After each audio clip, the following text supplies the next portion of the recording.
ولا تتعبي ولا تحتاري، اعملي كله في حلة واحدة وده كان اختياري. بالاول كده هجيب البصله بتاعتي وهعملها بالمبشره علشان اطلعها تكون سلايز رفيعه زي ما هوريها لكم دلوقتي. شايفين بتبقى رفيعه ازاي من المبشره؟ هنشتغل كل كميه البصل بتاعتنا بالمبشره بنفس الشكل، وبعدين بايديا كده بفككهم من بعض علشان يكون كل واحده لوحدها بالشكل ده. شايفين بتبقى رفيعه ازاي؟ تعالوا بقى نروح على الزيت بتاعنا. زيت سخن غزير، ولازم تستخدمي حله تكون كبيره عاليه علشان طبعا الزيت بيفور لما بتنزلي بالبصل. مش هحط البصل بتاعي كله، انا بحطه هسويهم على 3 مرات، وكمان هقلب كده من بره لجوه علشان كله ياخد لون مع بعض في نفس الوقت. ولما بتنزلي بالبصل بتاعك بتنزلي بيه بتفرديه كده بايديكي، ما بتحطوهوش كله في حته واحده، فاهمه قصدي؟ هنطلعهم بقى بعد ما خدوا لون بالشكل ده، وهسوي باقي الكميه بتاعتي. انا بطلع البصل على مصفى زي ما انت شايفه كده، رشه ملح خفيفه، وبقلبهم بالشكل ده، وبرجع احطه على الطبق. بيكون برد اصلا وبيكون اتهوى كده وقرمش. تعالوا نسمع صوت القرمشه عامل ازاي.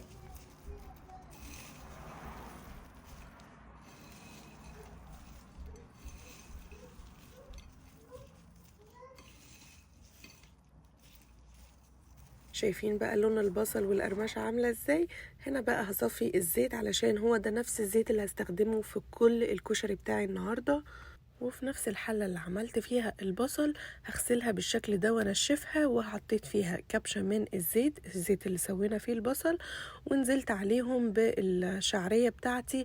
ونسيت اصور الشعرية وانا بحطها، فصورتها لكم بعد كده. المهم بتقلبي الشعرية لحد ما بتبدأ تاخد لون اصفر كده هادي، بتنزلي عليها بالرز وبتقلبي الرز بالشكل ده. وبعدين هنا بننزل عليهم بكوباية من العدس ده عدس بجبة منقوع قبلها ب5 ساعات. يبقى انا بنقع العدس بتاعي مش بسلقه. بعد ما نقعته 5 ساعات برجع احطه هنا على الرز بالشكل ده، وبقلبه زي ما انت شايفه كده. هنا بقى هنزل عليهم بالمكرونه بتاعتي، مكرونه صغيره الكوع. استخدمي اي مكرونه بتحبيها على فكره، مفيش اي مشكله خالص. وبرده هنقلبهم، وهرجع احط عليهم المكرونه الاسباجيتي من فوق. بس المكرونه الاسباجيتي بتاعتي هقطعها على 3 اجزاء او هكسرها على 3 اجزاء. يبقى عملنا ايه؟ حطينا كبشة من الزيت، وحطيت عليهم الشعرية والرز والعدس والمكرونة، المكرونة النوعين، وكل ده بنقلبه في بعضه وهنشوح كده فيهم مفيش ثواني. بعد ما حطيت المكرونة الاسباجيتي وهنزل عليهم بالمية بتاعتي، مية سخنة، مية تكوني مسخناها كده جنبك في الكتل، وهننزل بالمية على الحلة بتاعتنا.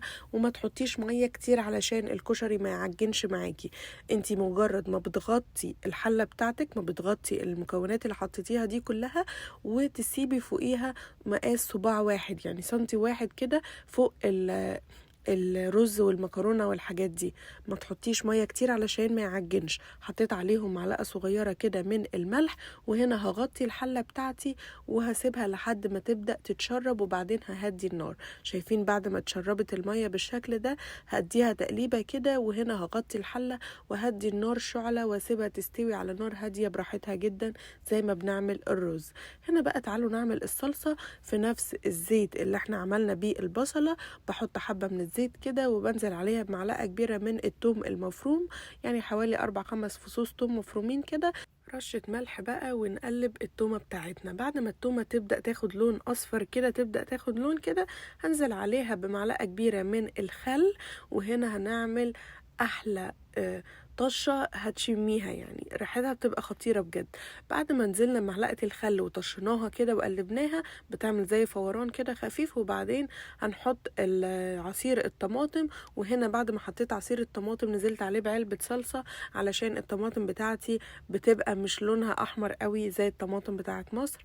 وهنا بقى هحط التوابل معايا، ملح وكمان فلفل اسود وكزبرة وكمون. دي التوابل بتاعتي اللي هستخدمها النهاردة في اليوم كله، ملح فلفل اسود كزبرة وكمون، مش هحط اكتر من كده في اي حاجة. وكمان هحط معايا هنا رشة من السكر بس علشان الطماطم والصلصة اللي حطيناها. قلبي وسبيها بقى تتسبك براحتها خالص. تعالوا نعمل الدقة بتاعتنا على ما كل ده يستوي. معانا الهون هنحط فيه توم مفروم، معلقة كده صغيرة من التوم المفروم. انا استخدمت توم مفروم جاهز هنا علشان الهون بتاعي ده ملهوش اي لازمة يا جماعة. النوع ده وحش جدا، مش بيدق، يعني مش زي الهون بتاع زمان والحاجات دي. حطيت عليه التوابل، ملح، فلفل اسود، كزبره وكمون، وبدقهم كده مع بعض. انا بس حاطه توم مفروم، انا بخلطهم مش اكتر علشان التوابل تدخل جوه التوم بالشكل ده. لما مش بستخدم الهون وبستخدم توم فريش، بستخدم الكبة على فكرة علشان اطحنهم. المهم هنزل بمعلقة كده من الخل ومعلقة من عصير الليمون واقلبهم بالشكل ده، وتعالوا نحطهم في الازازة اللي هنقدم فيها الدقة بتاعتنا. دي الازازة بتاعتي اللي هقدم فيها الدقة، وحطيت عليها القمع بالشكل ده، وهنزل بالدقة بتاعتي وهحط عليها كمان مية علشان نخففها. هحط مية كده في نفس الهون بتاعي وهحطهم برضو على الدقة بالشكل ده. كده الدقة خلصت، نمسح دنيتنا كده ونحط الغطا، وكده الدنيا جاهزة معانا. تعالوا بقى نشوف الصلصة علشان نرجع نعمل الشطة بتاعتنا. هنا الصلصة كانت اتسبكت بالشكل ده، هقلبها وهطفي عليها وهاخد منها حبة كده علشان نعمل الشطة. الشطة بتاعتي انا هعملها على البارد علشان عندي اطفال في البيت، فطبعا لو هعملها شطة الزيت اللي بتكون على البوتاجاز هتقلب الدنيا في الريحة، وانا عندي اطفال ما اقدرش اعمل الحركة دي ابدا خالص دلوقتي. المهم هحط معلقة كبيرة من الشطة على الصلصة بتاعتي بالشكل ده. دول الحبة اللي هنعملهم شطة، وهقلبهم، وكده الشطة بتاعتي هتبقى جاهزة، وكده بتبقى أخف على المعدة كتير من شطة الزيت اللي بنعملها على البوتاجاز.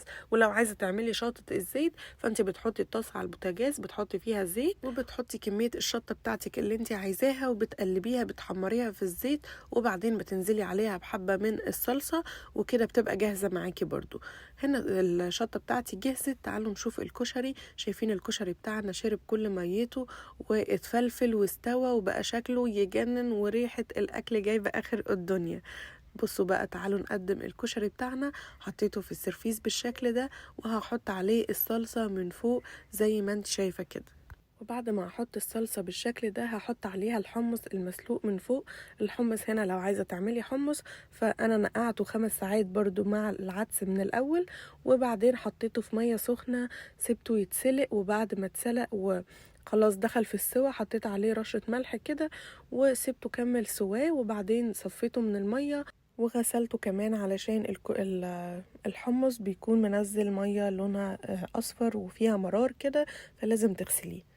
وده شكله بعد ما جهز معانا. حطيته على الكشري بالشكل ده.